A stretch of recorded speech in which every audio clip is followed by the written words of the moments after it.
Seni mən ilk görəndə, ilk baxışda haqq etdim bir dəfəlik. Sənlə mən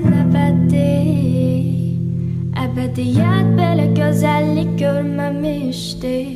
Biz özəllik sanki seçilmişik, gəl bunu əldən verməyək.